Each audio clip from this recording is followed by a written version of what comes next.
David. Yes. Danny D'Angelo, Kevin Hardy, lovely Lyndon. Yes.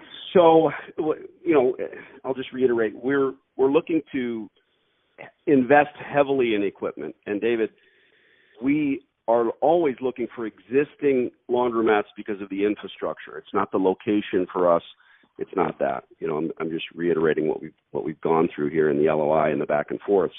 But for us to invest well over $100K, maybe 250 grand, we're going to try to keep costs as low as we can. We need runway. We need to be sure. I mean, I'm retooling my stores about every 7 years, and therefore a 15-year term makes sense. We can break it up. We can do a 5 and a 5 and a 5. It's the landlord's business as to why he doesn't want to do that. But, and here, before I even ask, I'll be the devil's advocate, shouldn't put a laundromat here. If you find someone willing to do this, they're going to fall flat, and they're not serious about it. They wouldn't really understand the nuances of the business if they're willing to do a 5. God forbid. I mean, I've seen people sell these businesses with a 3-year runway, and they're spending $100-300 grand on the actual business rights. That's a whole other story. So why the short term? What's the story? Is he looking to sell the building? What's up? No, he's not looking to sell. And quite honestly, from what I've from discussions that I've had with him, and not just with your deal. I mean, this has happened with other deals. Mm-hmm. He holds on to his real estate, and I again, from what I'm gathering, he does not like to give long-term leases. He likes, and the reason is, if you guys are a bad tenant, he wants to be able to not be stuck with you forever. Mm-hmm. I assume that if we are a quote unquote bad tenant, then we're not paying the rent, and then eviction is not a difficult process. Well, it's not always just the rent. I mean, he's had some. Yeah, I own commercial experiences. Properties. Yeah. So, I mean, he's had a couple of tenants in there that he really doesn't want in the center because they're paying the rent, but they've got vagrants hanging outside. So, David, here's our thing. We become the police of the centers that we're in. Maybe I haven't hounded this point enough. We do today. Internet-driven cameras are cheap and easy, and we install them in every crevice. I mean, it's like a bank in there, and we're constantly looking at them. Not only that, we go directly to the local precinct. We sign rights to trespass. Just talking about that one subject. So we can trespass, folks.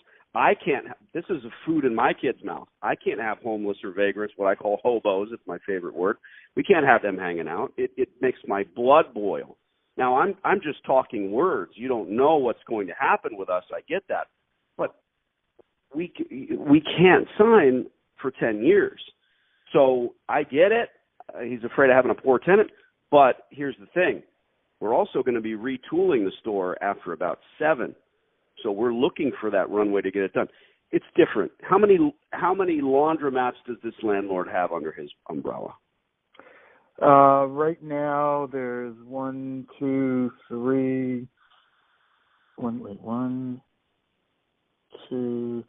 like probably 4. Okay. So he's got 4 laundromats, and of those, one of them is vacant. That's the one we're looking at. And the other, I mean, he's got some shitty laundromat tenants. Let us move in. He's got decent. Some of the other ones are fine, and what I find with him is once he's got a tenant, if you guys are paying the rent and everything, he'll renew you. I mean, he'll give you extensions. He'll renew you. He'll let the term go longer. But now, look, I don't know you. We've never broken bread together. I'm sure you're right. Yeah. But good God, I mean, I'm not asking for a favor here. Many landlords I deal with, they say, let's do 20. They'll say no to 15, but if you go 20, I'll give you the $12 a square foot. It seems insane. I mean, it's not my definition. I've worked for other landlords as well, and They prefer to have the longer term. Right. You know, so here. Look, I can only give you the tools, and here are the tools. Go back to this guy, say, look, it's a laundromat. They know what they have to spend, and it's not a car lot where they can just leave in the middle of the night and take their inventory. It's not a dollar store where we can do same. You know, we're filling a U-Haul truck with canned goods, and we pull the register out on the way out the door. It's a laundromat. The infrastructure's there. We're excited. I mean, this is no skin. I haven't lost any blood over this. But, you know, say yes to 3 5s or a 10 and a 5. We get us to 15. Go work him, Dave. Get it done. Let us know. Call me back. All right. I will get back to you. But, I mean, he was pretty adamant. Well, now you have some ammo, and all you're saying is, look, it makes sense. Sir, whatever you call the guy, hey, it's the investment. That's the only reason. It's the investment. Yeah, no, and I did explain that.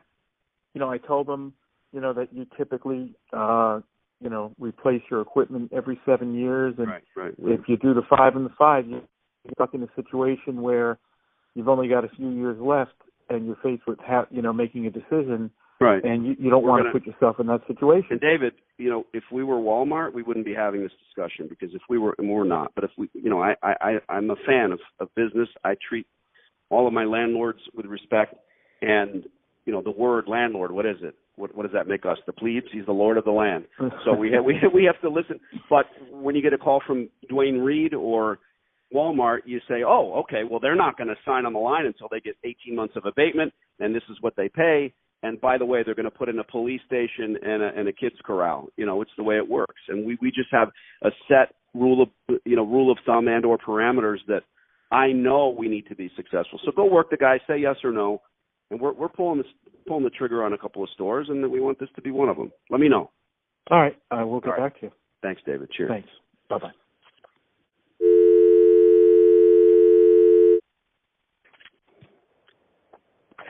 These conversations that you had with this guy, yeah, I don't know what you said, and I'm not here to beat you up.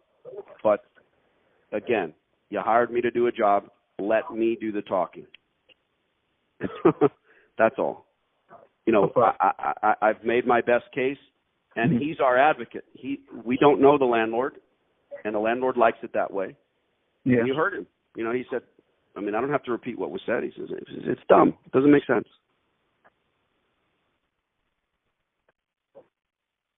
Agreed. And we'll see. I reiterated the same points that we normally make. Anyhow, just how you mentioned about the, you know, several tooling, things like that. Right. But and the end point, when he does come back, if the landlord still does a 10-year, what will be the? You're not going to sign for 10 years. All right. If he calls, don't answer the phone. All right. Thanks, Kevin. No problem, Danny. Bye.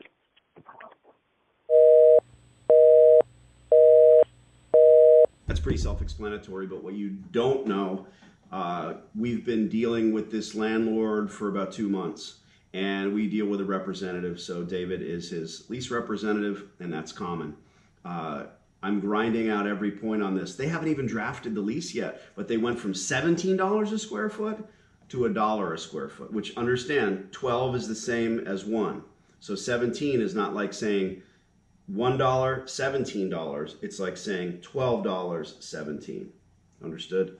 And sometimes that's ambiguous and hard to understand, but $1 per month per square foot is the same as $12 per year, because there's 12 months in a year. So 17 is just a little more. We got them down to $1 a square foot, and now they don't want to give us an extra 5-year option.